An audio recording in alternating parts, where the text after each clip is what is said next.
बुधवार 24 अगस्त 2011 को एक शांत उपनगरीय क्षेत्र में एक अप्रत्याशित घटना हुई।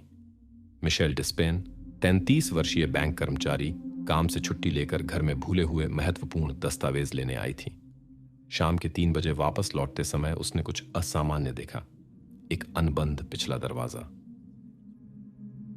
जब मिशेल ने सीमा पार की तो उसने देखकर जाम रह गई। पूरा घर अराजकता में डूबा हुआ था। चारों ओर चीजें बिखरी हुई थीं, खुले और खाली दराज और फर्श कांच के टुकड़ों से भरा हुआ था।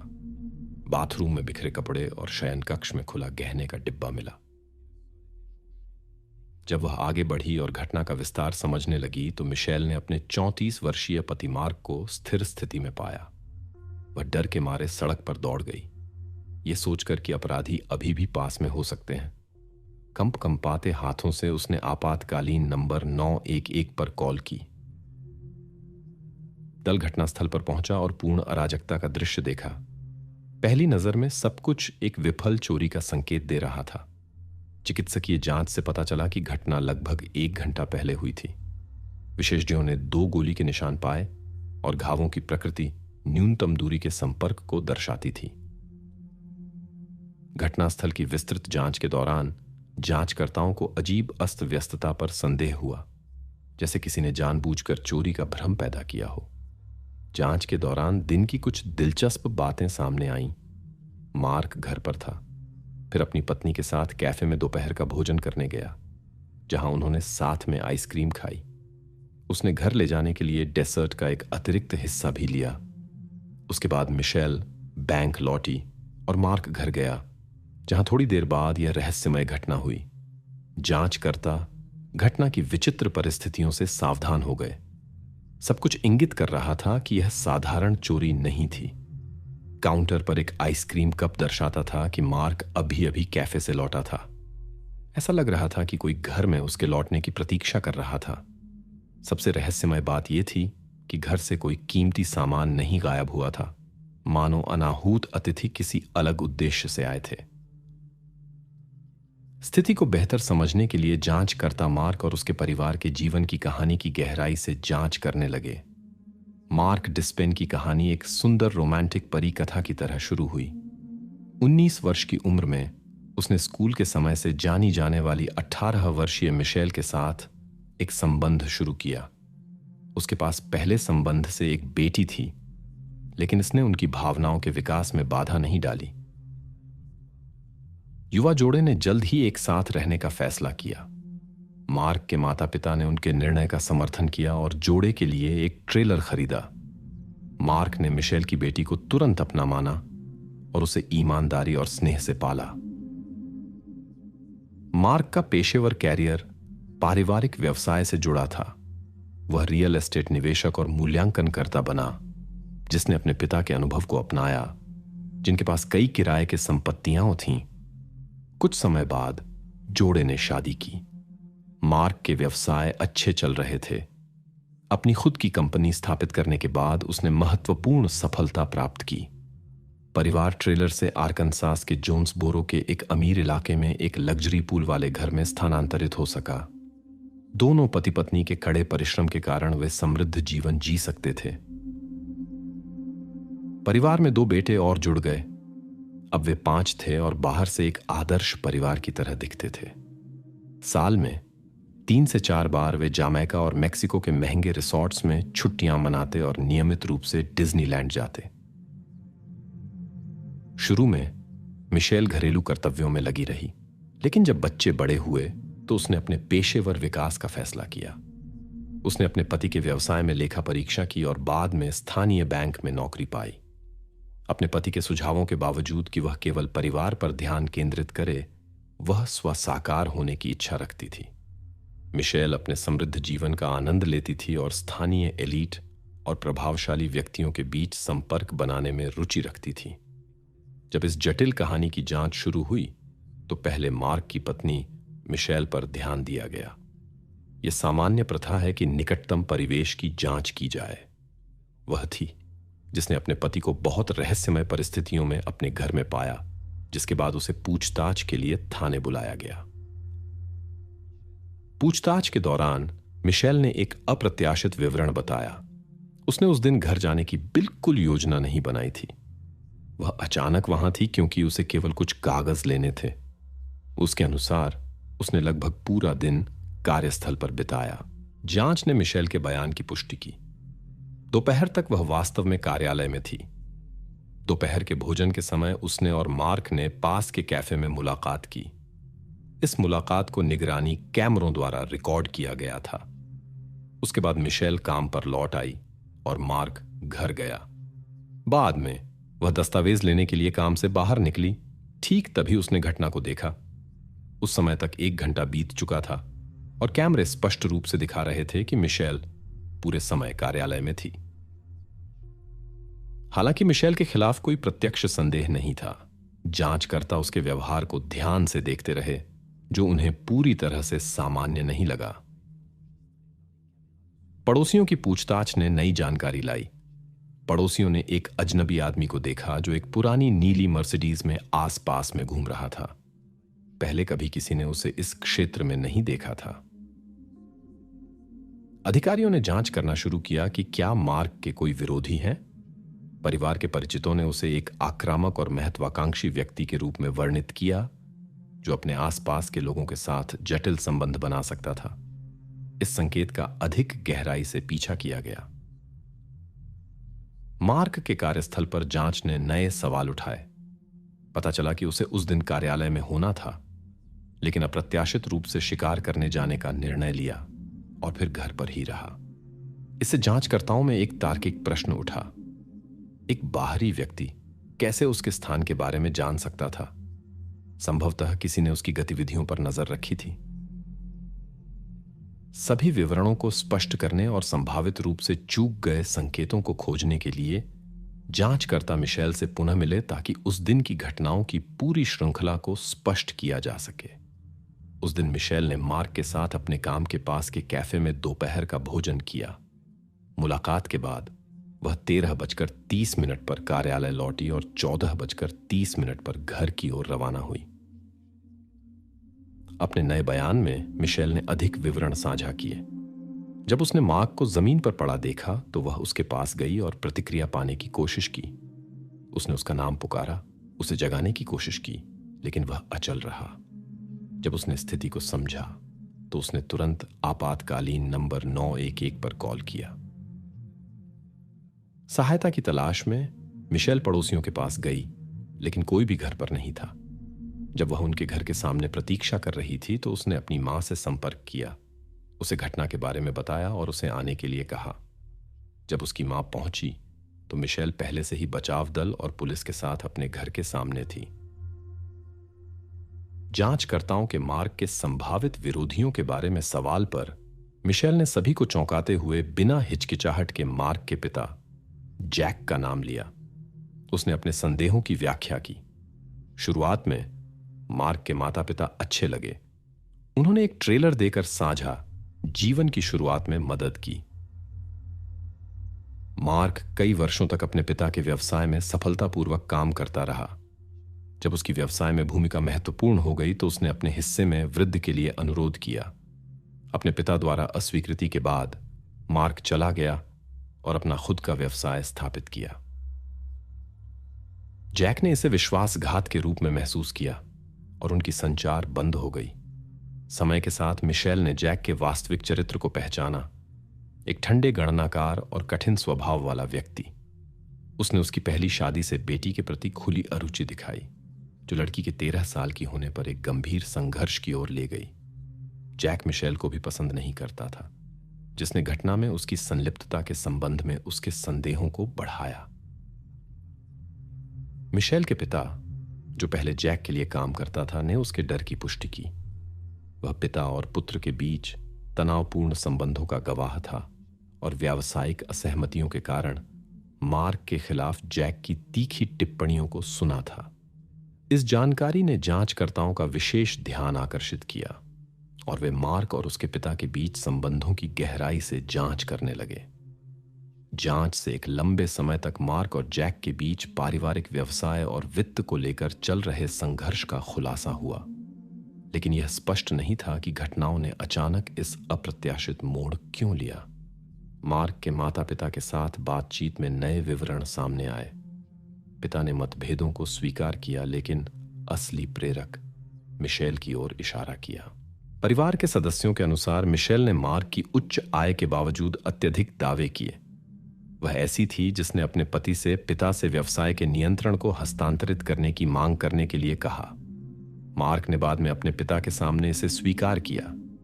इस झगड़े के बाद पिता और बेटे के बीच संबंध बने रहे, लेकिन उनमें शीतलता आ गई, जबकि मिशेल को परिवार द्वारा स्वीकार नहीं किया गया। घटना से ठीक पहले मार्क ने अपने माता पिता को बताया कि वह अपनी पत्नी से अलग होना चाहता है। पिता ने जांचकर्ताओं को बताया कि उनके बेटे ने उस दिन उन्हें फोन करके अपने शिकार उपकरण को घर से बाहर निकालने के लिए कहा। उनके शब्दों में केवल मिशेल को अपने पति के उस समय घर पर रहने की योजना के बारे में पता था। मार्क की मां ने संकेत दिया कि मिशेल को तलाक का डर था। मार्क के साथ विवाह द्वारा प्रदान किया गया दर्जा और वित्तीय कल्याण मिशेल के लिए बहुत महत्वपूर्ण था, ताकि उसे आसानी से छोड़ दिया जा सके। माता पिता ने जांचकर्ताओं को सलाह दी कि वे मिशेल के उस दिन के कार्यों की अधिक जांच करें। उन्होंने संकेत दिया कि बाहरी सादगी के पीछे एक अलग व्यक्ति छिपा हो सकता है। पिता ने घटना में उसकी भागीदारी की संभावना व्यक्त की, यदि सीधे नहीं तो कम से कम संगठन के माध्यम से। जैक ने पुलिस को ब्रुक, मिशेल की सौतेली बेटी के साथ एक संघर्ष के बारे में बताया। जब उसने ब्रुक के अश्लील फोटो खोजे तो उसने उसे अपने प्रेमी के साथ संपर्क तोड़ने के लिए कहा और उसे माता पिता को बताने की धमकी दी। बदले में ब्रुक ने जैक के फोन पर एक सेल्फी ली, इसे अपने प्रेमी को भेजा और अपनी मां को अपने सौतेले पिता के अनुचित व्यवहार के बारे में शिकायत की। मिशेल ने जैक पर गंभीर आरोप लगाए, जिन्हें उसने पूरी तरह से नकारा। एक बड़ा घोटाला फैल गया। जैक की पत्नी ने तलाक तक दिया। मिशेल ने पुलिस से संपर्क किया, लेकिन जांच ने जैक के निर्दोष होने का प्रमाण दिया। फोटो ब्रुक द्वारा स्वयं ली गई थी। आरोप वापस ले लिए गए। पत्नी वापस लौट आई, लेकिन एक कड़वाहट बची रही। जैक की प्रतिष्ठा काफी नुकसान पहुंची। उसके बाद उन्होंने मिशेल और उसकी बेटी के साथ सभी संपर्क बंद करने का निर्णय लिया। बाद में ब्रुक ने कबूला कि वह अपनी मां के प्रभाव में काम कर रही थी। मिशेल ने मार्क के पिता के साथ उसके संबंधों को नष्ट करने की योजना बनाई थी, और यह योजना लगभग सफल हो गई थी। जैक और उसकी पत्नी की कहानी पर कोई सवाल नहीं उठा। उस दुर्भाग्यपूर्ण दिन वे कई गवाहों के साथ एक अन्य शहर में अवकाश पर थे। उसके पिता के साथ बातचीत के बाद जांचकर्ताओं का ध्यान मार्क की पत्नी मिशेल पर केंद्रित हुआ। अधिकारी स्थिति को समझने की कोशिश कर रहे थे। एक महिला के पास क्या कारण हो सकते हैं जिसने अपने पति के साथ 15 खुशहाल वर्ष बिताए हैं? आखिरकार उनके पास 2 शानदार बच्चे, एक फलता फूलता व्यवसाय और परिवार में पूर्ण सामंजस्य था। जांचकर्ताओं को मिशेल की घटना में शामिल होने की संभावना विचित्र लगी। आखिरकार उसका पति परिवार का मुख्य कमाने वाला था। हालांकि जांच ने अप्रत्याशित विवरण सामने लाए। एक दुखी पत्नी की जगह मिशेल एक गुप्त संबंध वाली महिला निकली। दुर्भाग्यपूर्ण दिन से कुछ महीने पहले उसने एक युवा सहकर्मी के साथ संबंध शुरू किया जो केवल 24 वर्ष का था। उसने उसकी पूरी देखभाल की, अपने पति द्वारा कमाए गए पैसों से उसके फ्लैट, खाने और सभी बिलों का भुगतान किया। दस्तावेजों की जांच में पता चला कि जोड़े के पास बाहरी समृद्धि के बावजूद गंभीर आरण थे, लगभग 2 मिलियन अमेरिकी डॉलर। इसके अलावा यह भी पाया गया कि मिशेल अपने पति के व्यवसाय खाते से नियमित रूप से पैसे निकाल रही थी। मार्क के बीमा पॉलिसी पर अतिरिक्त चिंता का विषय था। उसके पास 1 मिलियन अमेरिकी डॉलर की कुल राशि वाली 2 पॉलिसियां थीं। इन तथ्यों ने जांचकर्ताओं को मिशेल को एक और बातचीत के लिए आमंत्रित करने का कारण बना दिया। जब उससे उसके संबंध के बारे में पूछा गया तो उसने युवा व्यक्ति के साथ अपने नए संबंध को नहीं नकारा, लेकिन जोर दिया कि उसके पति को इस संबंध के बारे में कुछ नहीं पता था। पूछताछ के दौरान मिशेल ने बताया कि उनका विवाह अब और आदर्श नहीं था। उन्होंने तलाक पर चर्चा की थी और उसने एक स्थानांतरण की योजना बनाई थी। हालांकि महिला ने घटना में अपनी भागीदारी के किसी भी संकेत को दृढ़ता से अस्वीकार किया। उसके शब्दों में उसके पास अपने पति को बुरा चाहने का कोई कारण नहीं था। वह बच्चों के साथ शानदार था और तलाक की स्थिति में उसके लिए उचित देखभाल करता। ये बस कोई अर्थ नहीं रखता, उसने दावा किया। प्रारंभिक अनुमानों के बावजूद कानून प्रवर्तन के पास मिशेल या अन्य लोगों के खिलाफ कोई ठोस सबूत नहीं था। बैंक के सीसीटीवी कैमरों ने महत्वपूर्ण समय पर मिशेल की उपस्थिति दर्ज की। रिकॉर्डिंग में यह भी दिखाया गया कि उसके पिता बाद में आए, कुछ जल्दी से कहा और चले गए। जांच रुक गई थी, लेकिन जल्द ही एक नया सुराग मिला। एक गुमनाम सूचना देने वाले ने बताया कि एक युवक मार्क डिस्पेन की घटना में अपनी भागीदारी की डींग मार रहा था। यह सुराग टेरेंस बार्कर की ओर ले गया। इस जानकारी की जांच करने पर पता चला उस शाम टेरेंस का मोबाइल सिग्नल वास्तव में मार्क के निवास के पास लॉकेट किया गया था। इसके अलावा यह भी पता चला कि टेरेंस के दोस्त के पास एक पुरानी नीली मर्सिडीज थी। मार्क के पड़ोसियों ने, जिन्होंने पहले मर्सिडीज में अफ्रीकी अमेरिकी लोगों का जिक्र किया था, एक फोटो से टेरेंस की पहचान की। जांचकर्ताओं ने युवक को बातचीत के लिए बुलाया, लेकिन उसने घटना से किसी भी संबंध से इनकार कर दिया। हालांकि जब जांचकर्ताओं ने गवाह के बयान और मोबाइल लोकेशन डेटा प्रस्तुत किया, टेरेंस ने अपना रुख बदल दिया। उसने स्वीकार किया कि उसने $10,000 के वादे के बदले सहमति दी थी। भले ही उसने भुगतान न मिलने के बाद भी आदेशक का नाम नहीं बताया, उसे हिरासत में ले लिया गया। अगला, उसके दोस्त को, नीली मर्सिडीज के ड्राइवर जॉनी हबर्ट को पूछताछ के लिए बुलाया गया। एक दिलचस्प बात सामने आई। जॉनी मार्क को अपने किराएदारों में से एक के रूप में जानता था। उसने जांचकर्ताओं के साथ सहयोग करने का फैसला किया और घटनाओं का पूरा विवरण बताया। उसके बयानों के अनुसार मिशेल के पिता कार्ल केली ने, जिसे वह भी जानता था, उससे एक प्रस्ताव के साथ संपर्क किया। जॉनी ने पैसों के लिए भागीदारी के लिए सहमति दे दी। टेरेंस को इसके बारे में पता चला और वह भी इसमें शामिल होना चाहता था। वे विवरण पर चर्चा करने के लिए एक चर्च के पार्किंग स्थल पर कार्ल से मिले। टेरेंस को मुख्य भूमिका दी गई, हालांकि उसे यह भी नहीं पता था कि मार्क कौन है। उसे केवल वित्तीय हित प्रेरित कर रहा था। जॉनी को भी गिरफ्तार कर लिया गया। जब टेरेंस को अपने दोस्त के बयानों के बारे में पता चला तो उसने भी सहयोग करने का फैसला किया। उसने जॉनी की कहानी की पुष्टि की और बताया कि कार्ल ने उसे चर्च में उपकरण सौंपे थे। कार्ल ने उन्हें मार्क का घर दिखाया और निर्देश दिए। वे घटना के दिन उसके संकेत का इंतजार कर रहे थे। टेरेंस ने न केवल कार्ल की भागीदारी के बारे में बताया, बल्कि उसकी बेटी मिशेल के बारे में भी बताया। उसके शब्दों के अनुसार वह पूरे ऑपरेशन का समन्वय कर रही थी, अपने पिता को फोन पर निर्देश दे रही थी और वह उसकी मदद कर रहा था और कवर प्रदान कर रहा था। मिशेल और उसके पिता के बीच संदेशों की जांच करते हुए जांचकर्ताओं ने एक महत्वपूर्ण पत्राचार खोजा जो उनकी योजनाओं का खुलासा करता था।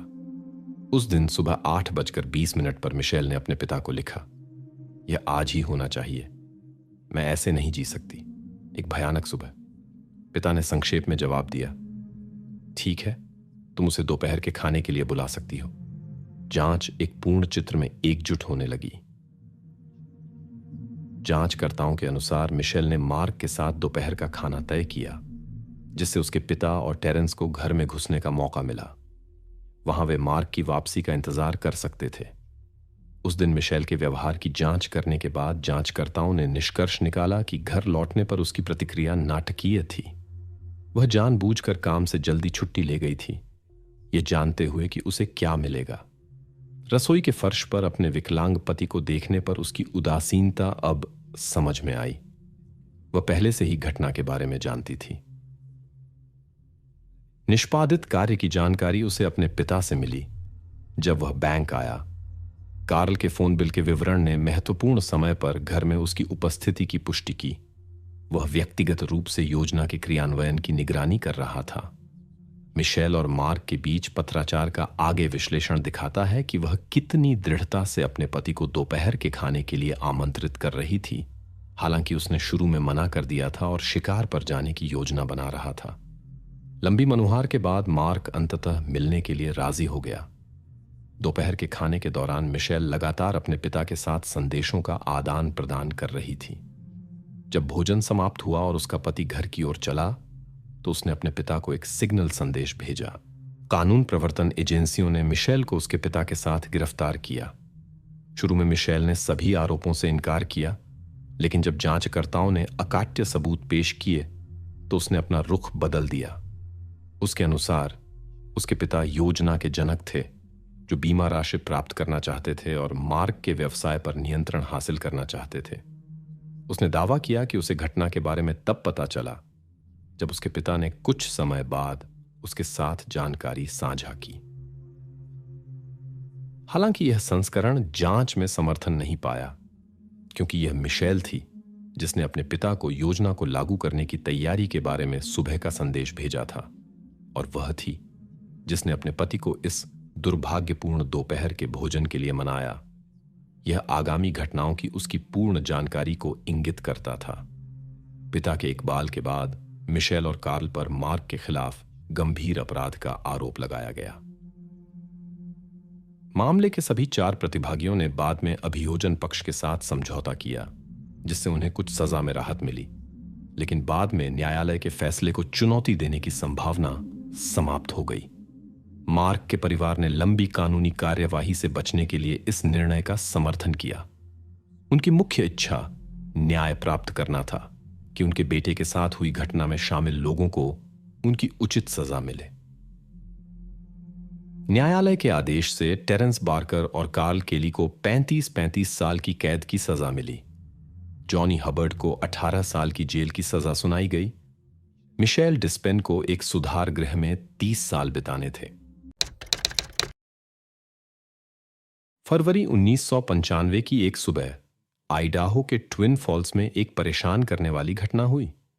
जब रेजिना क्रीगर के पिता ने अपनी बेटी की जांच करने के लिए उसके कमरे में देखा तो उन्हें एक खाली कमरा मिला जिसमें किसी घटना के निशान थे। रेजिना की खोज लंबे समय तक चली। जब विशेषज्ञ आखिरकार परिस्थितियों की जांच कर पाए तो वे इस बात से स्तब्ध रह गए कि रेजिना को उन अंतिम क्षणों में क्या सहना पड़ा।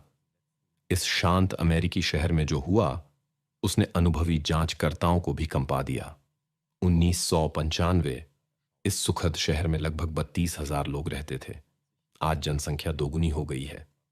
यह स्थान शांतिपूर्ण जीवन और बढ़ती पीढ़ी के पालन पोषण के लिए आदर्श लगता था, लेकिन यहां भी कभी कभी अंधेरे इरादों वाले लोग छिपे होते थे। रेजिना क्रीगर का जन्म 3 मार्च 1980 को रोंडा फ्रीमैन और डैनियल क्रीगर की बेटी के रूप में हुआ था। वह अपनी चमकदार मुस्कान और मिलनसार स्वभाव के लिए जानी जाती थी। उसका एक छोटा भाई क्लिफ्टन था। रेजिना को संगीत और वाटर स्कीइंग में रुचि थी। वह स्थानीय लूथरन चर्च की गतिविधियों में सक्रिय थी, लेकिन समय के साथ उसके जीवन में परिवर्तन दिखने लगे। जून 1994 में उसके माता पिता का तलाक हो गया। रेजिना परिवार के टूटने से बहुत दुखी थी और संपत्ति के बंटवारे को लेकर माता पिता के बीच लंबे झगड़ों ने स्थिति को और बिगाड़ दिया। सितंबर में उसने अपने पिता के साथ रहने की इच्छा व्यक्त की। संपत्ति विवाद में व्यस्त मां ने स्थिति को और न बिगाड़ने का फैसला किया और सहमति दे दी। दिसंबर 1994 से रेजिना अपने पिता के साथ रहने लगी। शुरू में सब कुछ ठीक चल रहा था, लेकिन जल्द ही उसके व्यवहार में बदलाव आने लगा। जनवरी 1995 बर्ली हाई स्कूल में अपने समय के दौरान वह एक ऐसे समूह के साथ समय बिताने लगी जो वयस्कों के लिए चिंता का विषय था। माता पिता ने बदलाव देखे, लेकिन उनका कारण नहीं समझ पाए और रिश्ते और तनावपूर्ण होते गए। अंततः रेजिना ने इस समूह से संपर्क तोड़ने का फैसला किया। सहायता के लिए उसे एक मनोवैज्ञानिक के साथ परामर्श सत्र निर्धारित किए गए, जो उसे माता पिता के अलगाव से जुड़ी भावनाओं से निपटने में मदद कर सकते थे। रेजिना और मनोवैज्ञानिक के बीच एक भरोसेमंद रिश्ता विकसित हुआ, जो उसके लिए बड़ा सहारा बना। एक दिन उसने उन्हें खराब ग्रेड और लगातार अनुपस्थिति के कारण स्कूल छोड़ने की अपनी योजना के बारे में बताया। यह स्वीकृत अनुपस्थिति की संख्या पार करने पर संभावित निष्कासन की स्कूल की चेतावनी के बाद हुआ। बाद में उसने अपना मन बदल लिया और स्थिति को सुधारने का फैसला किया। 27 फरवरी 1995 को रेजना ने फिर से स्कूल छोड़कर काम की तलाश करने की बात की, लेकिन मनोवैज्ञानिक ने शिक्षकों को उसके जीवन के कठिन दौर को समझाकर उसे एक और मौका देने के लिए राजी कर लिया। उसे अगली कक्षा में जाने के लिए आवश्यक अंक जुटाने हेतु कुछ महत्वपूर्ण कक्षाओं में परीक्षाएं देनी थीं। रेजिना ने इस अवसर का लाभ उठाने का फैसला किया। उसी दिन कक्षाओं के बाद वह उस घर में लौट आई जहां वह अपने पिता और भाई के साथ रहती थी। उनके कमरे पहली मंजिल पर थे, जबकि रेजिना का अपना कमरा बेसमेंट में था। शाम को परिवार एक साथ आया, रात का खाना खाया और विभिन्न विषयों पर चर्चा की, जिसमें स्कूल भी शामिल था। रात के 11 बजे सभी सोने चले गए। यह आखिरी बार था जब परिवार ने रेजिना को देखा। 28 फरवरी 1995 की सुबह रेजिना का भाई क्लिफ्टन अपनी बहन की अनुपस्थिति देखकर उसे पुकारने लगा। जब उसे कोई जवाब नहीं मिला तो वह नीचे उसके कमरे में गया। वहां उसने परेशान करने वाले निशान देखे, लेकिन रेजिना कहीं नहीं मिली। परेशान करने वाला दृश्य देखकर युवक तुरंत अपने पिता के पास दौड़ा। जब वह आदमी नीचे आया तो उसके बेटे की बात सही निकली। बेडरूम खाली था और फर्श पर संदिग्ध निशान दिखाई दे रहे थे। उसने तुरंत 911 पर कॉल किया और अपनी बेटी का पता लगाने के लिए उसके सभी परिचितों और दोस्तों को फोन करने लगा। पिता को उम्मीद थी कि रेजिना एक मुश्किल किशोरी की तरह बस दोस्तों के पास गई होगी, लेकिन ये उम्मीदें तब टूट गईं जब उसके सभी करीबी लोगों ने इससे इनकार कर दिया। आए हुए पुलिस अधिकारियों ने स्थिति पर काफी ठंडी प्रतिक्रिया दी। उन्होंने बिना किसी विशेष उत्साह के परिसर का निरीक्षण किया और केवल निशानों वाली एक कंबल और मार्शल आर्ट्स का एक प्रैक्टिस तलवार ले गए। अधिकारियों ने केवल यह पाया कि घर में किसी सेंधमारी के कोई संकेत नहीं थे। इसके बाद उन्होंने अनुमान लगाया कि रेजिना खुद गई हो सकती है और घटना को स्टेज किया हो सकता है। पिता इस संस्करण से बिल्कुल सहमत नहीं थे। जांचकर्ताओं ने पिता के तर्कों को सुना और जांच शुरू कर दी। यह उल्लेख करना महत्वपूर्ण है कि उस समय सबूतों की जांच और निगरानी की आधुनिक विधियां नहीं थीं, जिसने सुराग की तलाश में जांचकर्ताओं की क्षमताओं को काफी सीमित कर दिया, जो पहले से ही कम थे। जांच और पूछताछ शुरू हुई। सबसे पहले रेजिना के पिता और भाई संदेह के घेरे में आए। उन्हें लाई डिटेक्टर टेस्ट से गुजरना पड़ा। दोनों ने टेस्ट सफलतापूर्वक पास किया, लेकिन पिता को अभी भी संभावित संलिप्त व्यक्ति माना जाता था, क्योंकि पुलिस के पास कोई अन्य संस्करण नहीं था। पिता और भाई ने जोर देकर कहा कि वे गहरी नींद में थे और रात में कोई अजीब आवाज नहीं सुनी थी। रेजिना के गायब होने के मामले में बहुत सी अस्पष्टताएं थीं। उसके कमरे में एक घटना के निशान मिले, जो इस बात की ओर इशारा करते थे कि वहां कुछ गंभीर हुआ था। हालांकि मिले सबूतों से घटना का पूरा चित्र नहीं बन पाया। जांचकर्ताओं ने 2 संभावनाएं मानी। या तो रेजिना किसी अपराधी से भाग गई या वह किसी परिचित व्यक्ति के हाथों में पड़ गई। बाद वाली बात की ओर सेंधमारी के निशानों की कमी इशारा करती थी। स्पष्ट रूप से उसने खुद किसी को दरवाजा खोला था। जांचकर्ताओं के लिए रेजिना की निजी डायरी एक महत्वपूर्ण सूचना स्रोत बन गई। उसमें उसने विस्तार से अपने जीवन का वर्णन किया था, खासकर अपने माता पिता के तलाक को लेकर अपनी भावनाओं का। वहां जांचकर्ताओं को इसिद्रा नाम के उसके गुप्त प्रेमी के बारे में भी प्रविष्टियां मिली। वह इस रिश्ते को अपने परिवार से छिपा रही थी, हालांकि हाल के दिनों में वह उससे अक्सर मिलती थी। डायरी के अनुसार इसिद्रा ट्विन फॉल्स में रहने वाला एक युवा लैटिन अमेरिकी था। उसके दादा दादी बर्ली में रहते थे, क्रीगर परिवार के घर के पास। वह एक हरा पिकअप चलाता था और अब स्कूल नहीं जाता था। पुलिस ने इन जानकारियों की सावधानीपूर्वक जांच की और बातचीत के लिए युवक को खोजने की कोशिश की, लेकिन खोज विफल रही। वे न तो वर्णितकार, न उसके रिश्तेदारों और न ही खुद इसिद्रा का पता लगा पाए। यह माना गया कि रेजिना ने अपने माता पिता के अलगाव से होने वाले मानसिक तनाव के कारण यह कहानी गढ़ी थी। शायद वह इस तरह जमा हुई भावनाओं से निपटने की कोशिश कर रही थी, इसलिए उसकी कहानियों को कोई महत्व नहीं दिया गया। क्रीगर परिवार एक बेबस स्थिति में था और नहीं जानता था कि आगे क्या करे और कहां खोजे। निश्चित रूप से सभी को अच्छे परिणाम की उम्मीद थी और उन्होंने खोज नहीं छोड़ी। नए सुराग और गवाहों को खोजने के प्रयास में शहर की सड़कों पर लगभग 30,000 पर्चे बांटे गए। 15 अप्रैल 1995 को स्नेक रिवर में क्रीगर के घर से 15 किलोमीटर दूर एक परेशान करने वाली खोज की गई। विशेषज्ञों ने पाया कि मिले सबूत 20 साल से कम उम्र के एक युवा व्यक्ति से जुड़े थे। 17 अप्रैल तक दंत चिकित्सा रिकॉर्ड के माध्यम से पुष्टि की जा सकी यह रेजिना क्रीगर थी। घटनास्थल पर मौजूद निशान दुखद परिस्थितियों की ओर इशारा करते थे। इसके बाद लापता व्यक्ति की खोज एक अलग, अधिक गंभीर जांच में बदल गई।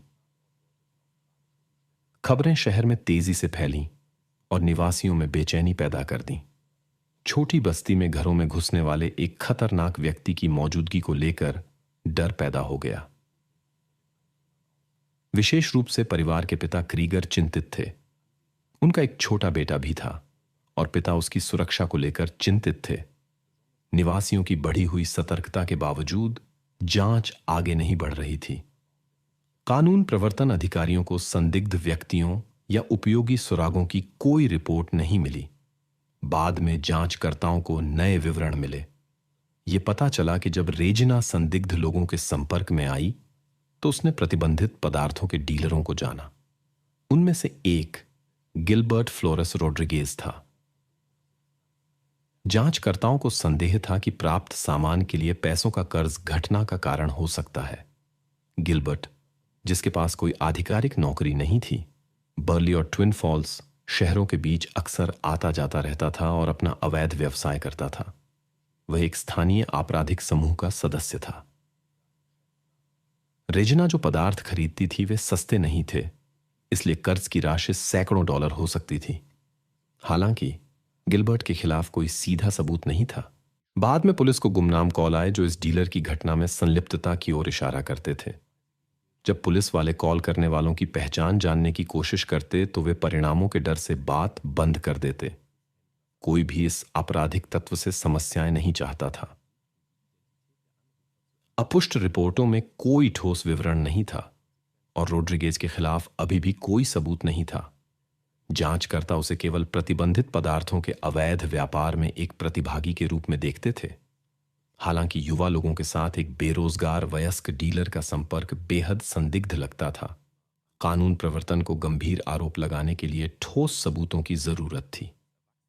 रेजिना के परिवेश की जांच करते हुए जांचकर्ताओं ने एक व्यक्ति पर विशेष ध्यान दिया। उसके परिचितों में कोडी था, जो उसी की तरह गिलबर्ट से प्रतिबंधित पदार्थ खरीदता था। यह पता चला कि उस दुर्भाग्यपूर्ण रात को उन्होंने इस डीलर के साथ समय बिताया था।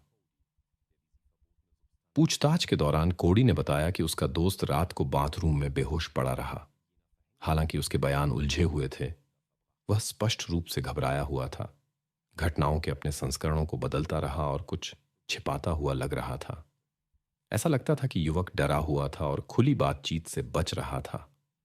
पुलिस अधिकारी उसकी बातों पर संदेह करते थे और रोड्रिगेज को मुख्य संदिग्ध के रूप में देखते रहे। 1996 में कानून प्रवर्तन एजेंसियां सक्रिय रूप से गिलबर्ट की तलाश कर रही थीं। पता चला कि उसे पहले भी 1991 और 1993 में गिरफ्तार किया जा चुका था। जांचकर्ताओं को संदेह था कि वह प्रतिबंधित पदार्थों का व्यापार करता था, लेकिन गिरफ्तारी के लिए पर्याप्त सबूत नहीं जुटा पाए। चतुर डीलर को पकड़ने के लिए उन्होंने एक जाल बिछाने का फैसला किया। पुलिस ने एक जो नामक व्यक्ति को पकड़ा, जो पहले गिलबर्ट से खरीदारी करता था। उन्होंने डीलर को पकड़ने में मदद के बदले उसके पिछले अपराधों को नजरअंदाज करने की पेशकश की। जो ने सहमति दी और $1500 का माल खरीदा। इससे 18 नवंबर 1996 को रोड्रिगेज की गिरफ्तारी संभव हो पाई। लेकिन समस्याएं तब शुरू हुईं। अनुभवी डीलर ने सक्रिय रूप से अपना बचाव करने की योजना बनाई। ब्लैक मॉर्गन जूनियर और हमारी मुख्य पात्र रेजिना क्रीगर के गायब होने में उसकी भागीदारी की अफवाहें थीं। इन घटनाओं में वास्तव में कुछ समानताएं थीं। दोनों मामलों में अपराधी खिड़की से घरों में घुसे थे। हालांकि मॉर्गन को रेजिना के विपरीत कहीं नहीं ले जाया गया था। 10 अप्रैल 1996 को जांच ने घटना में शामिल लोगों की पहचान की। पता चला कि ब्लैक के साथ हुई घटना में गिलबर्ट के ग्राहकों और दोस्तों में से एक कोडी और उसका सौतेला भाई जीसस शामिल थे। जीसस के लिए रोड्रिगेज एक सच्चा आदर्श था, जिसकी विनतियां बिना शर्त पूरी की जाती थीं। ऐसा इसलिए था क्योंकि गिलबर्ट ने उसके पिता की जगह ली थी और उसे अपने कामों में शामिल करने की तैयारी कर रहा था। घटना का कारण प्रतिबंधित पदार्थों का कर्ज नहीं था, जैसा कि शुरू में माना गया था। कहानी एंजेला से जुड़ी थी, जो गिलबर्ट के साथ थी। उसके अनुसार ब्लैक ने एक बार उसके प्रति अनादरपूर्ण व्यवहार किया था और रॉड्रिगेज ने उसकी तरफ से कदम उठाने का फैसला किया। इसके परिणाम स्वरूप 9 अप्रैल 1996 को रेजिना के गायब होने से 2 सप्ताह पहले जीसस ने ब्लैक को हथियार से धमकाया। पिछली शाम को समूह और ब्लैक एक बार में संयोग से मिल गए। गिलबर्ट ने तुरंत अपनी गर्लफ्रेंड के प्रति अनुचित व्यवहार के लिए बदला लेने की योजना अपने भाई को बताई। हालांकि उन्होंने अधिक सावधानी बरतने और बार के मेहमानों का ध्यान न खींचने का फैसला किया। रात के 2:30 बजे के करीब उन्होंने ब्लैक के घर में घुसने की कोशिश की, लेकिन वहां कोई नहीं मिला। 1 घंटे बाद वे लौटे। इस बार उन्हें घर का मालिक सोता हुआ मिला। दरवाजा तोड़ने के बाद कोडी और जीसस ने अपनी योजना को अंजाम दिया। यह स्पष्ट था कि गिलबर्ट इन सभी घटनाओं के पीछे था, लेकिन वह दूसरों के माध्यम से काम करता था और पीछे रहता था, इसलिए उसे इन मामलों से नहीं जोड़ा जा सकता था। बाद में तीनों आरोपियों को गिरफ्तार कर हिरासत में ले लिया गया। उन पर ब्लैक के मामले में आरोप लगाया गया, लेकिन रेजिना क्रीगर के मामले में संभावित आरोपियों के रूप में भी नहीं देखा गया। अजीब बात यह है कि कानून प्रवर्तन एजेंसियों ने इन मामलों के बीच संबंध स्थापित करने की कोशिश भी नहीं की। अस्पष्ट कारणों से जांचकर्ताओं ने अज्ञात गवाहों की रिपोर्टों पर ध्यान नहीं दिया, जिन्होंने पहले पुलिस को फोन किया था, और घटनाओं की समानता के बारे में बातचीत पर विश्वास नहीं किया। खतरनाक प्रतिबंधित पदार्थों का डीलर अदालत के फैसले की प्रतीक्षा में हिरासत में था। उस समय आयोवा की ड्रग एनफोर्समेंट एजेंसी मुखबिरों की पहचान करने की कोशिश कर रही थी। उस समय गिलबर्ट ने अन्य कैदियों के बीच टिप्पणी की कि वह इन लोगों के नाम जानना चाहता है और संकेत दिया कि उसने पहले ही 2 मुखबिरों का ख्याल रख लिया है और बाकी के साथ भी ऐसा ही करने का इरादा है। 26 जून 97 को गिलबर्ट को 30 साल की जेल की सजा सुनाई गई, लेकिन 10 साल बाद रिहा कर दिया गया। किसी अज्ञात कारण से रेजिना के मामले की जांच रोक दी गई। जांचकर्ताओं ने उसे कभी डीलर से नहीं जोड़ा, हालांकि सभी सबूत उसकी ओर इशारा करते थे। केस फाइलें और गवाहों के बयान लंबे समय के लिए पुरालेख में चले गए। जांच में नया मोड़ रोड्रिगेज के साथी कोडी थॉम्पसन के कारण आया, जिसने भी प्रतिबंधित पदार्थों के डीलर के साथ समय बिताया था। युवक ने सालों तक महत्वपूर्ण जानकारी छिपाई, जिसका खुलासा पुरानी जांच को पूरा करने में मदद करता। 2013 में मामले को नई गति मिली जब एक अन्य जांचकर्ता ने इस पर काम किया। उसने पहले एकत्र किए गए सभी सामग्री और सबूतों की गहन जांच शुरू की। घटनास्थल की तस्वीरों की जांच करते हुए उसने जमीन पर एक निशान देखा जो इंगित करता था कि रेजिना को सीढ़ियों से पिछले आंगन में ले जाया गया था। आश्चर्यजनक रूप से पिछले जांचकर्ताओं ने इस विवरण को नजरअंदाज कर दिया था। गवाहों के बयानों की जांच करते हुए जांचकर्ता ने एक कोडी नामक व्यक्ति पर विशेष ध्यान दिया, जो आजीवन कारावास की सजा काट रहा था। उस रात की घटनाओं का उसका वर्णन, जब रेजिना गायब हुई थी, विरोधाभासी था। कोडी बहुत कम उम्र में जेल चला गया। अब वह 31 साल का था। उसने गंभीर अपराध किए थे, किसी के घर में सेंध लगाना, भागने की कोशिश के दौरान एक गार्ड पर हमला करना और ब्लैक के गायब होने में शामिल होना। 20 से अधिक वर्षों के बाद नए जांचकर्ता ने तथ्यों को जोड़ा जो स्पष्ट प्रतीत होते थे।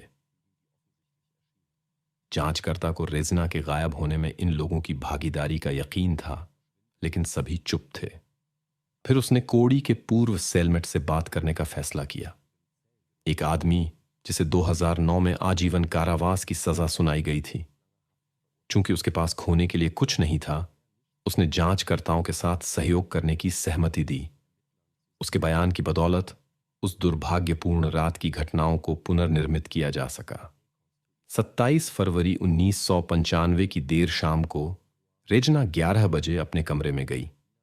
उस समय गिलबर्ट और कोडी बिना किसी लक्ष्य के इलाके में घूम रहे थे। अचानक डीलर को एक अधूरा काम याद आया और एक घर पर रुकने के लिए कहा। गिलबर्ट ने कार को रेजिना के घर के बगल की गली में खड़ा किया। कोडी कार में रहा और देखता रहा कैसे उसका दोस्त झाड़ियों से होकर रेंगा और आंगन की तरफ की बाड़ पर चढ़ा। वह अकेले घर में गया। कुछ समय बाद गिलबर्ट फिर से दिखाई दिया और कोडी को बुलाया। डीलर ने स्वीकार किया कि सब कुछ योजना के अनुसार नहीं हुआ था और मदद मांगी। इसके बाद वह घर लौट गया और फिर एक भारी बोझ के साथ कार की तरफ आया, जो घटना के निशानों वाली एक कंबल से ढका हुआ था। कोडी ने अपने दोस्त की मदद की, लेकिन कभी नहीं जाना कि अंदर क्या हुआ था। वे वहां से चले गए, लेकिन पास में गिलबर्ट ने एक खास चीज छिपाई। इसके बाद दोनों एक पार्टी में गए जहां रोड्रिगेज बेधड़क गंदे अंडरशर्ट में घूम रहा था। संभवतः मेहमानों ने संदिग्ध व्यवहार के कारण पुलिस को बुलाया। बाद में दोस्त एक साझा परिचित के यहां गए जहां उन्होंने खुद को व्यवस्थित किया और अपने कपड़े बदले। वे स्नेक रिवर पर पुल तक लगभग 15 किलोमीटर गए। कोडी घबरा गया। तब गिलबर्ट ने उस पर बंदूक तान दी और बोझ को खत्म करने का आदेश दिया। डरे हुए युवक ने निर्देश का पालन किया। जब कोडी घर पहुंचा, उसने खुद को अपने कमरे में बंद कर लिया। वह नींद में चिल्लाता था और बहुत परेशान दिखता था, जो उसके परिवार वालों ने नोटिस किया। युवक उस व्यक्ति की पहचान नहीं जानता था जिसे उसने पुल से फेंका था। उसने इसे एक बुरे सपने की तरह भूलने की कोशिश की, खासकर जब गिलबर्ट ने उसे गंभीर परिणामों की धमकी दी। बाद में स्कूल में ही कोडी को पता चला कि यह रेजना थी, जिसे सभी खोज रहे थे। घटना में अपनी भागीदारी को पहचान कर वह घबरा गया। युवक की चुप्पी का कारण गिलबर्ट की उसके परिवार के खिलाफ धमकियां भी थीं। जांचकर्ताओं से बातचीत के बाद कोडी ने उन जानकारियों की पुष्टि की जो उसे सेलमेट से मिली थीं। कानून प्रवर्तन एजेंसियों के साथ सहयोग के लिए उस पर रेजना क्रीगर के मामले में मुकदमा नहीं चलाया गया, हालांकि वह पहले से ही रिहाई की संभावना के बिना आजीवन कारावास की सजा काट रहा था। 20 फरवरी 2019 को कानून प्रवर्तन एजेंसियों ने ड्रग डीलर गिलबर्ट रोड्रिगेज को गिरफ्तार किया। उसने रेजिना की घटना में अपनी भागीदारी से इनकार किया। कई लोगों ने देखा कि उसने पास में एक चाकू छिपाया। इसके अलावा गुमनाम मुखबिर भी सामने आए जिन्होंने पहले पुलिस को सुराग दिए थे। अक्टूबर 2021 में अदालत ने 58 वर्षीय गिलबर्ट फ्लोरेस रोड्रिगेज को रेजना क्रीगर के मामले में दोषी ठहराया। उसे समय से पहले रिहाई की संभावना के बिना आजीवन कारावास की सजा सुनाई गई। इस फैसले में 26 साल लगे। मामले के नतीजे ने रेजना के परिवार के साथ साथ पूरे शहर को राहत दी। निवासी खुश थे कि खतरनाक अपराधी कभी आजादी में नहीं आएगा। मैं आपकी कहानी का हिंदी में अनुवाद प्रस्तुत कर रहा हूं। इतिहास दिखाता है कि पिछले अपराध अक्सर पुलिस का विशेष ध्यान आकर्षित करते हैं और सजा की कठोरता को प्रभावित करते हैं। हालांकि संदिग्ध हमेशा दोषी नहीं होते। कानून प्रवर्तन एजेंसियों और अदालत का मुख्य कार्य हर मामले की सावधानीपूर्वक जांच करना और भागीदारी का निष्पक्ष मूल्यांकन करना है। इस जटिल कहानी में जांचकर्ताओं को सच्चाई का पता लगाने के लिए बड़े प्रयास करने पड़े। ऑरेंज काउंटी, कैलिफोर्निया की लॉरा ली फीस्ट अपने कॉलेज के छात्र जेम्स केंडल के साथ डेटिंग कर रही थी। अच्छे रिश्ते के बावजूद एक गंभीर समस्या थी। जेम्स अन्य महिलाओं के साथ संपर्क बनाए रखता था। जब लॉरा को इसके बारे में पता चला तो उसने रिश्ता समाप्त नहीं किया, बल्कि उसके साथ डेटिंग जारी रखते हुए बदला लेने की योजना बनाई। 11 मई 1982 को जेम्स लॉरा को अपनी पिकअप में लागुना बीच स्थित उसके घर ले गया। वह उतरी, एक रिवॉल्वर लेकर कार में वापस आई। एक घटना हुई। लॉरा ने जेम्स पर हथियार का इस्तेमाल किया और फिर खुद पर भी, जिससे उसके कंधे में चोट आई। पड़ोसियों ने गोलियों की आवाज सुनी और आपातकालीन सेवाओं को बुलाया। बचावकर्मी जल्दी ही घटनास्थल पर पहुंचे। जेम्स को बचाया नहीं जा सका, लॉरा को तत्काल अस्पताल ले जाया गया। शुरू में पुलिस ने डकैती की घटना का अनुसरण किया, जिसकी सूचना घायल महिला ने दी थी, लेकिन घटनास्थल की सटीक जांच ने जांचकर्ताओं के मन में संदेह पैदा कर दिया। कोई कीमती सामान नहीं गायब था और घटनास्थल पर युवती के संदेश के साथ एक जौहरी का कार्ड मिला। इससे पता चला कि उसने एक नाटक की योजना बनाई थी, लेकिन अपनी योजना को पूरी तरह से लागू नहीं कर पाई। इसके बजाय एक अजनबी द्वारा हमले का नाटक करने के प्रयास में उसे मामूली चोट लगी। स्वस्थ होने के बाद लॉरा जांचकर्ताओं से मिली। उनके साथ बातचीत में उसने कई बार अपनी घटनाओं का विवरण बदला।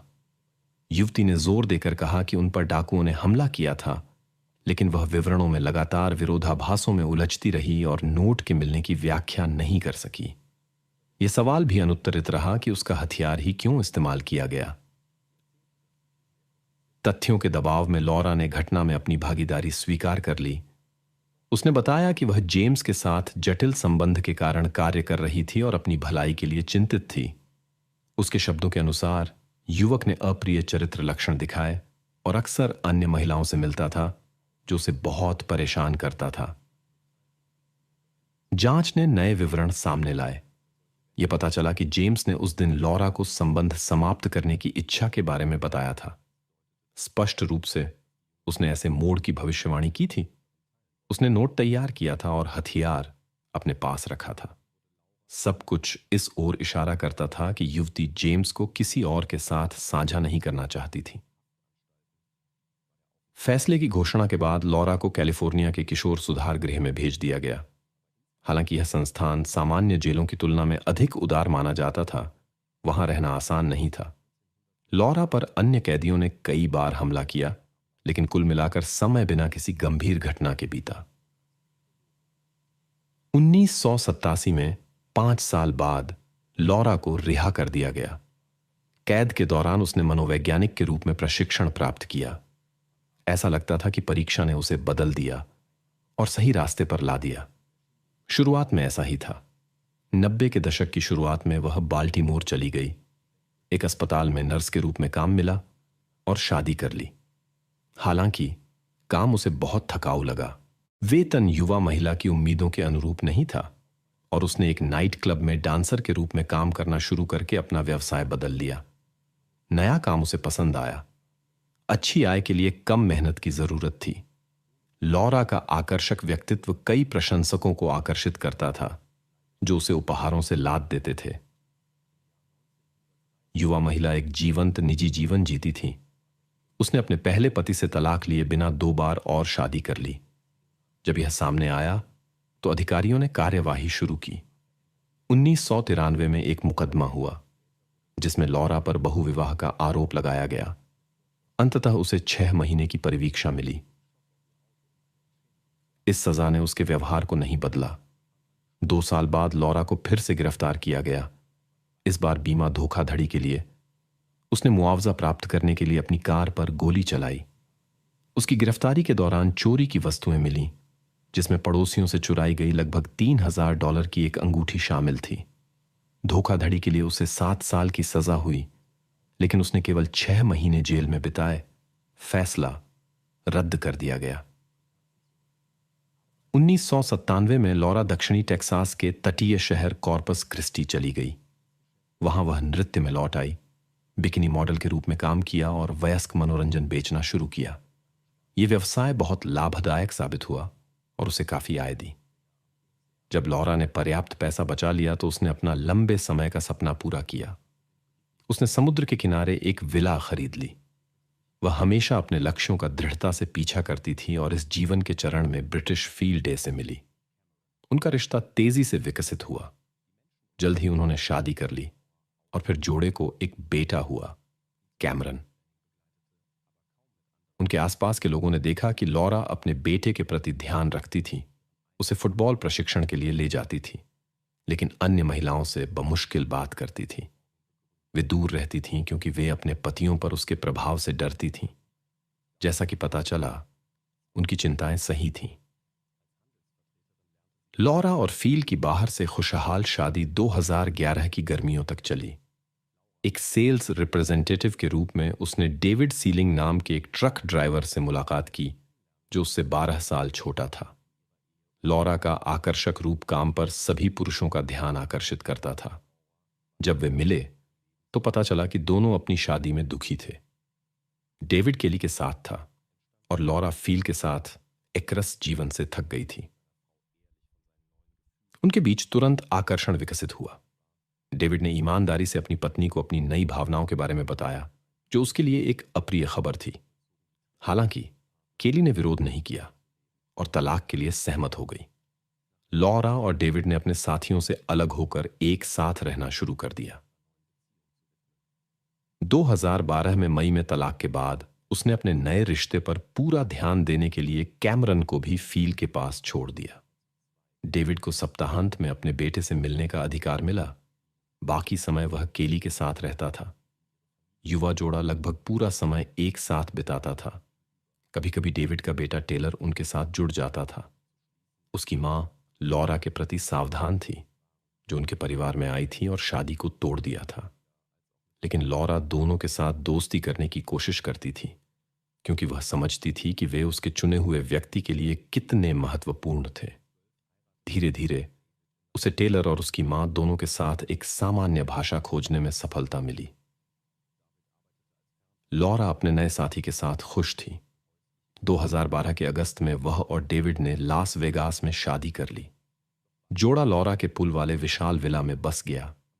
डेविड एक लॉन्ग हॉल ट्रक ड्राइवर के रूप में काम करता था और अक्सर अनुपस्थित रहता था, जबकि लॉरा बिना काम किए घरेलू आराम का आनंद लेती थी।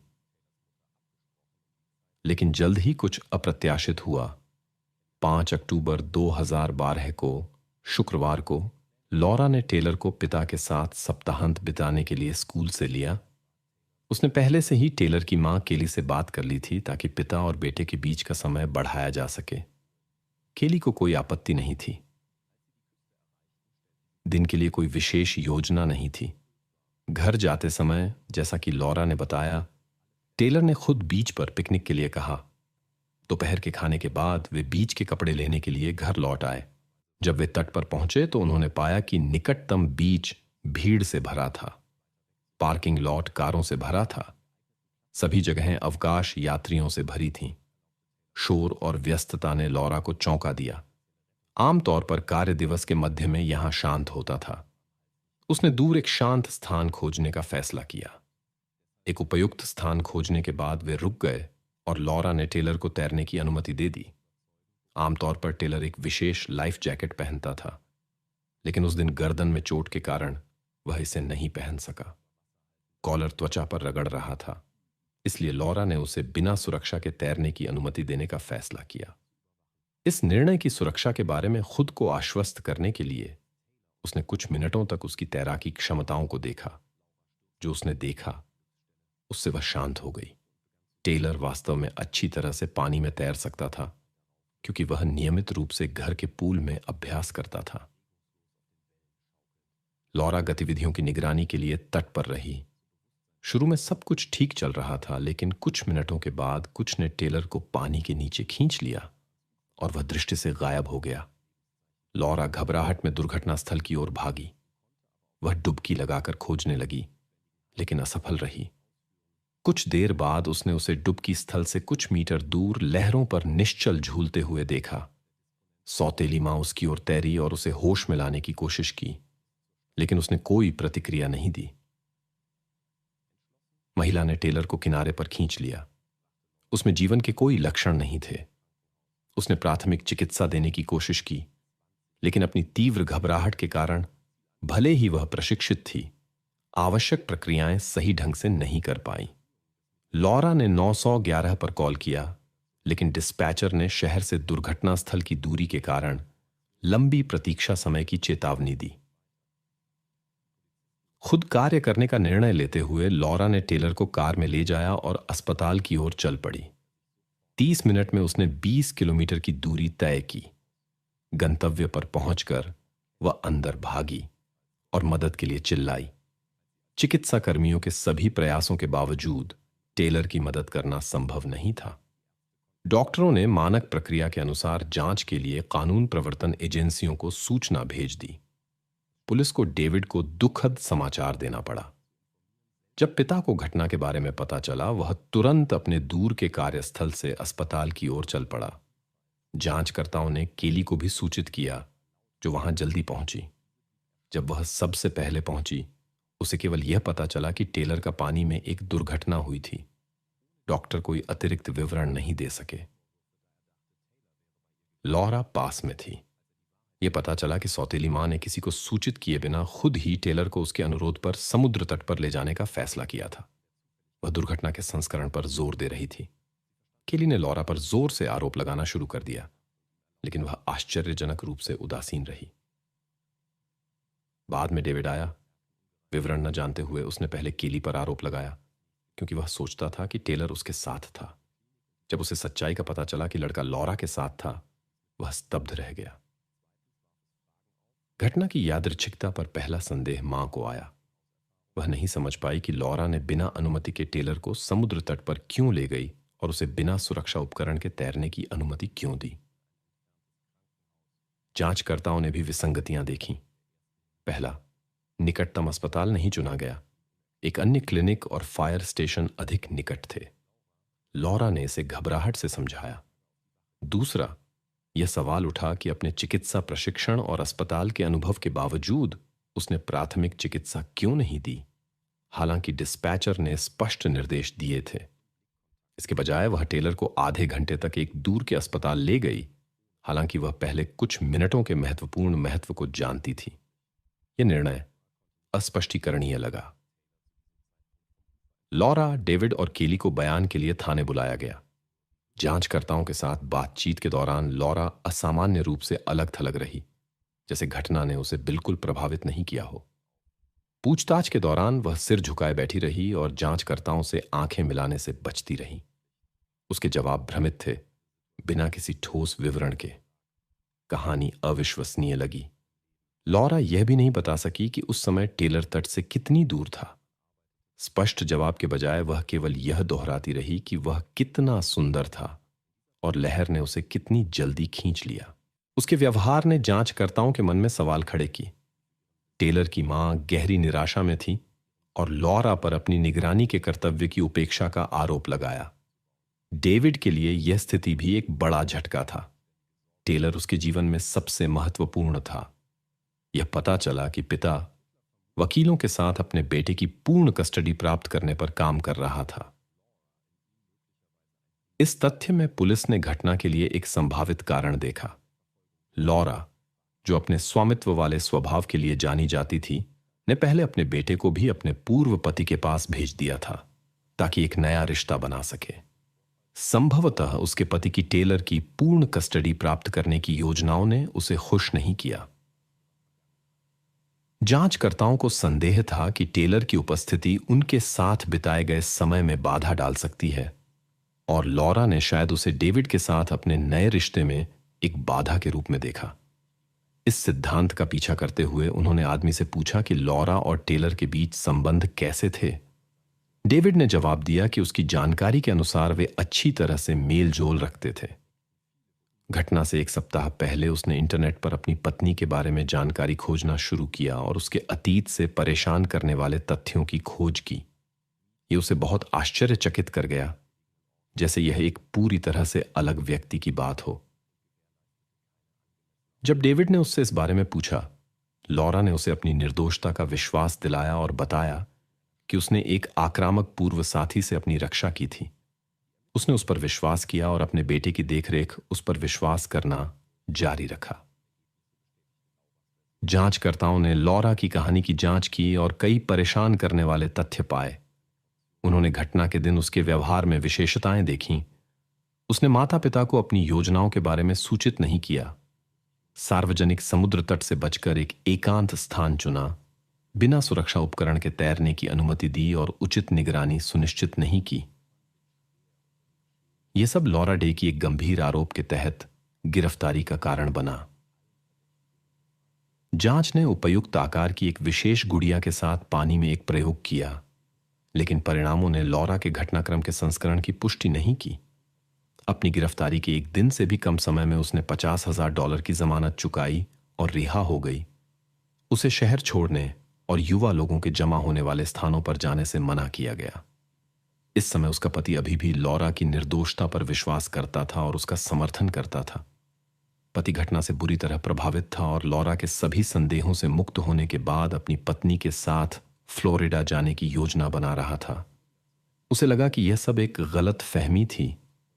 आवाजाही पर प्रतिबंधों के बावजूद मुख्य संदिग्ध कुछ दिनों बाद बेफिक्री से शॉपिंग मॉल में खरीदारी करने गई।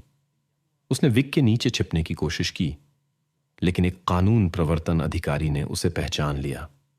4 दिसंबर 2012 को उसे जमानत शर्तों के उल्लंघन के लिए फिर से गिरफ्तार किया गया। लॉरा ने सभी आरोपों से इनकार किया। जांच ने सावधानीपूर्वक सूचनाएं एकत्र की। एक चश्मदीद गवाह सामने आया, जिसकी गवाही टेलर को बचाने की तत्काल आवश्यकता के विवरण के विरुद्ध थी। उसके शब्दों के अनुसार लॉरा लड़के को शांति से समुद्र तट से ले गई, मुस्कुराई और विदाई में हाथ हिलाया। जनवरी 2013 में यही गवाही अदालत में एक महत्वपूर्ण सबूत बन गई। लॉरा के शांत व्यवहार का विवरण आपातकालीन स्थिति के उसके वर्णन से बिल्कुल मेल नहीं खाता था। अभियोजक ने जोर दिया कि सामान्य व्यवस्था से विचलन, जिसमें वे टेलर को अपने पति के साथ लेते थे, कार्यों की पूर्व योजना को दर्शाता था। अभियोजन के अनुसार सब कुछ पहले से योजनाबद्ध था। लॉरा ने टेलर को जल्दी उठाया और इसे उसके पिता के साथ अधिक समय बिताने की इच्छा से समझाया, हालांकि वह काम पर था। उसने समुद्र तट जाने की अपनी योजनाओं के बारे में किसी को नहीं बताया।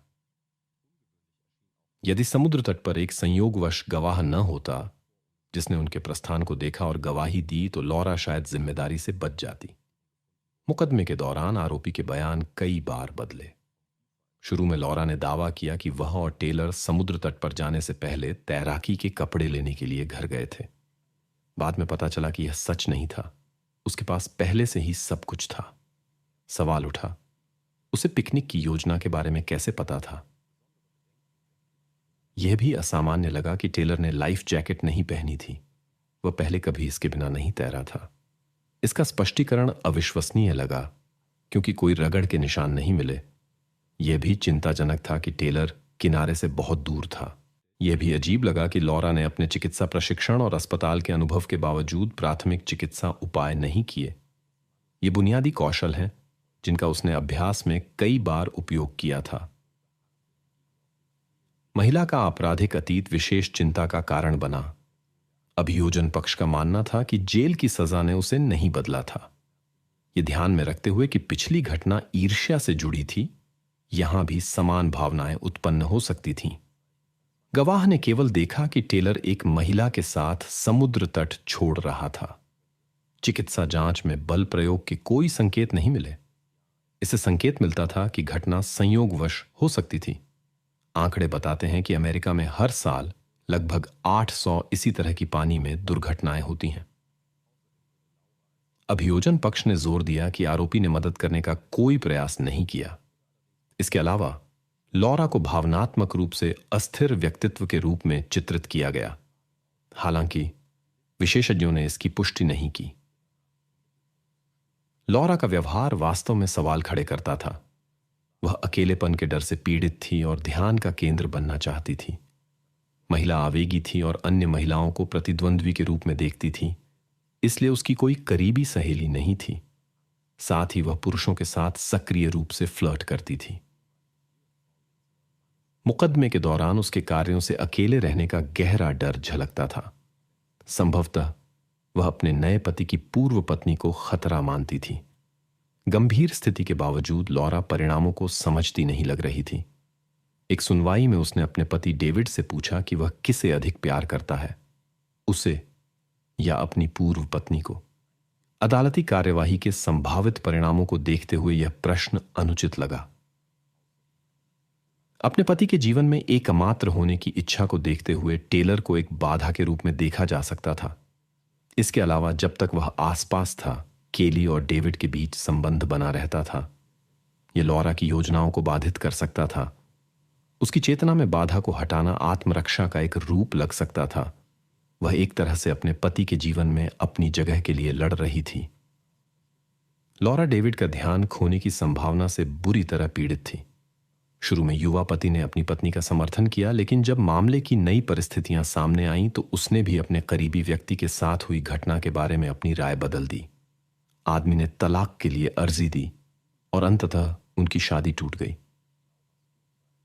जून 2013 में अदालत ने लॉरा को आजीवन कारावास की सजा सुनाई। समय से पहले रिहाई की कोई संभावना नहीं। अभियोजकों के सभी तर्कों के बावजूद वह अपनी निर्दोषता पर जोर देती है। यह न्यायिक निर्णय आज भी उन सभी लोगों के बीच चर्चा का विषय है जो घटनाओं को समझने की कोशिश कर रहे हैं। लॉरा के खिलाफ कोई प्रत्यक्ष सबूत नहीं मिले, सभी सबूत केवल परिस्थितिजन्य थे। फिर भी यह उसे जेल से बचने में मदद नहीं कर सका। हालांकि लॉरा जेल में भी अपना जीवन जीने का साहस नहीं खोती।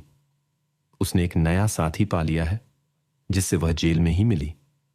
उसने आसानी से एक नया रिश्ता शुरू कर दिया, हालांकि वह कभी भी जेल की दीवारों को नहीं छोड़ पाएगी।